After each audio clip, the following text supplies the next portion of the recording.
Hey guys, Bandit here. I recently stumbled upon a very telling little detail in the game files of Security Breach, and as all FNAF theorists know, the little details are normally pretty big deals. If that wasn't true, we would never know that baby was Elizabeth Afton. Anyway, this particular discovery was brought to my attention literally earlier today. I was literally working on a completely different theory about Vanessa and Vanni being two different people, and explaining this confusing ending of the game that I planned on going live with today, but stumbling upon this fact this morning has just thrown everything out the window and gotten me super excited and confused. Remember that quirky little Zelda-like game located on 3 different arcade machines scattered throughout the Mega Pizzaplex called Princess Quest? Well, up until about a month ago when this Reddit post was made, which I didn't see until this morning, everybody assumed that Princess Quest was about this rather royal-looking girl here, who begins her adventure in a castle-like setting, like a princess. I mean, it made sense,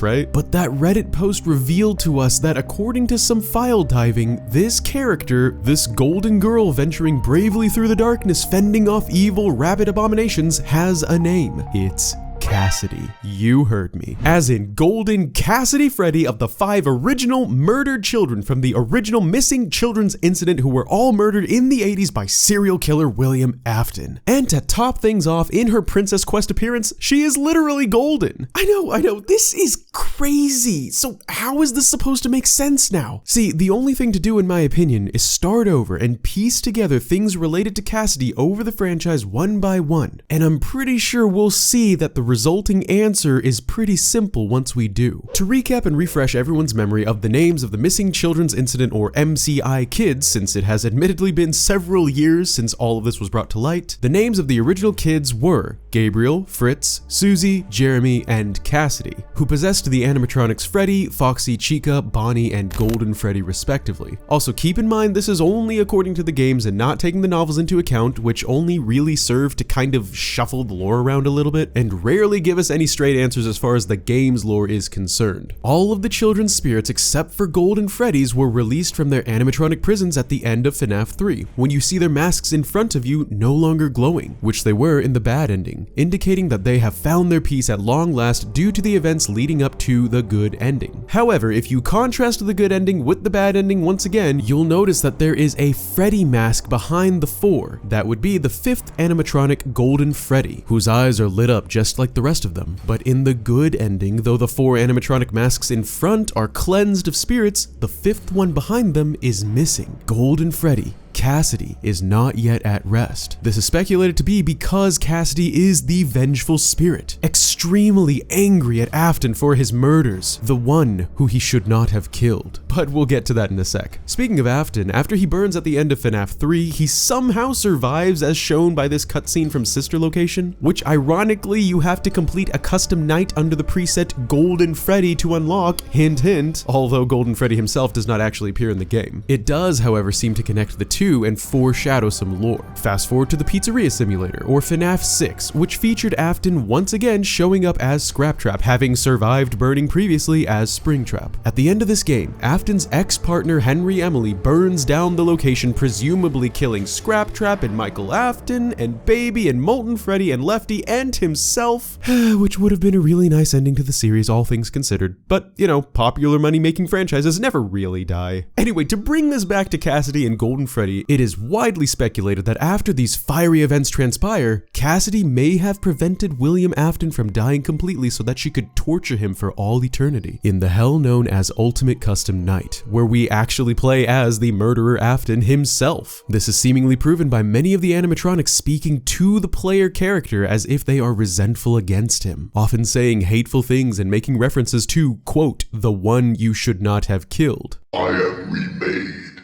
but not by you, by the one you should not have killed. I have seen him, the one you shouldn't have killed. Greetings from the fire, and from the one you should not have killed. Which, if you use a bit of logical deduction, contrasting with the original 5 MCI victims and the golden one that's still alive and more supernatural and powerful than the rest, and who was linked to Afton's survival by way of Sister Location's Golden Freddy Custom Night preset, It's pretty obvious that Cassidy, Golden Freddy, is William Afton's tormentor, the one he should not have killed. And ironically, the reason why Afton's spirit does not actually disappear even after dying to a springlock suit and burning several times. So that's the recap and everything we know about Golden Cassidy Freddy leading up to Security Breach in a nutshell. Besides the supernatural animatronics' brief appearance in FNAF AR Special Delivery, but there's really not much more to gather there other than just simply an appearance from the character. Cassidy's name showing up as the protagonist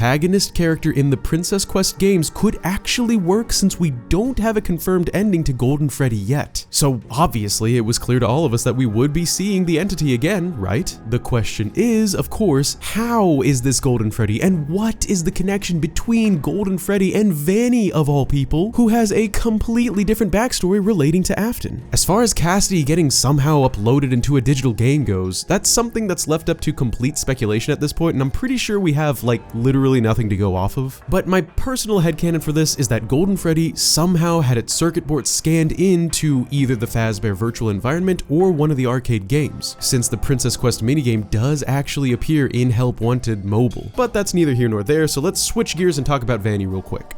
We know from Help Wanted's ending that Vanni is most likely the protagonist player character, who we can hear speaking to Glitchtrap, aka William Afton, who was mistakenly scanned into the game as a virus, which is a whole other storyline that I'll cover in just a sec. Vanni appears to don her signature mask, but then ends up being locked inside a virtual reality room on the other side of a very peculiar looking door, indicating that her mind, or possibly the sane part of it, is locked away inside a digital prison. This is most likely the reason why Vanni is a follower of Glitchtrap, but yet is freed from her psycho shackles if you complete all 3 Princess Quest games and unlock this ending, where she leaves her Vanni costume behind to eat some ice cream on a hill. Now let's quickly go back to that part where I mentioned Afton was scanned into the game Help Wanted. This happened, as proven by emails from FNAF AR, because the developers of the game wanted to place the original FNAF games inside of this game in hopes of masking the actual events and pretending they were always just games. Just a little bit of an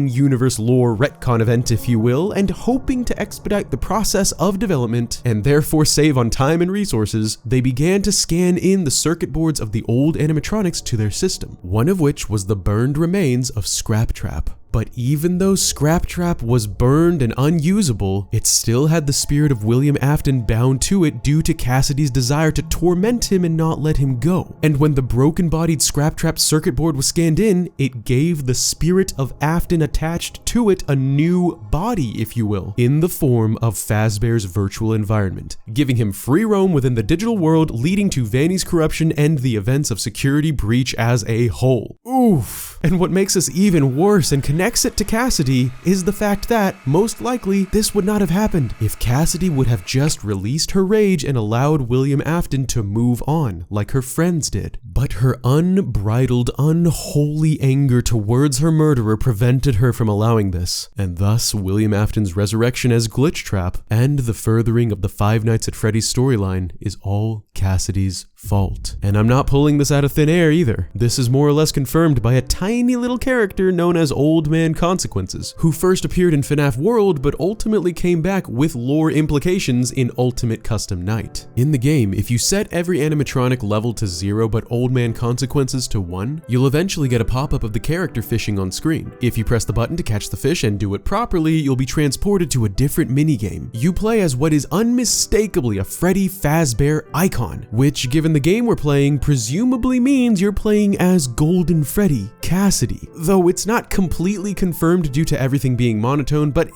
come on, it's Golden Freddy. If you walk up to him and speak to him, he'll tell you this: "Come and sit with me a while. Leave the demon to his demons. Rest your own soul. There is nothing else." Knowing that Ultimate Custom Night is a hell for William Afton and Old Man Consequences is talking to Cassidy, we can assume that the demon he is talking about is William Afton, and that the old man is warning Cassidy to leave it alone and rest her own soul. But as we know, she didn't. You can play it over and over again because she holds on, being unwilling to release Afton from this hell, which ultimately led to Afton's glitchy revival. So here's my explanation piecing all of this together. What if Cassidy knows what she did, either because of Old Man Consequence's warning or just because of observance? What if she knows that now, Afton, her eternal nemesis, equals Glitchtrap, which equals Vanny, and that it's all her fault. But also that Vanny is just being possessed and there's still hope for her. And this is why Cassidy embarks on her quest not to doom the demon, but to save the princess, also known as her princess quest. And just like the Zelda games that this series of minigames is based off of, the name Princess Quest not actually being about the protagonist character Cassidy actually lines up with The Legend of Zelda not being about the protagonist character Link. Also, when you do finally approach the glitch trap door at the end of Princess Quest 3, notice the location of the lock. It's on the left side. The last view that we were given of this door was when the lock was on the right side, meaning this is a different angle and Vanny is on the other side of the door, giving credence to the notion that this is not Vanny but rather Cassidy, releasing Vanny from within her confinement. Vanny is, for all intents and purposes, not only the right hand of Afton, but may as well even be Afton. So defeating Vanny, if you will, would in actuality be Golden Freddy defeating Glitchtrap, or Cassidy defeating Afton, and it makes sense in a beautiful kind of way.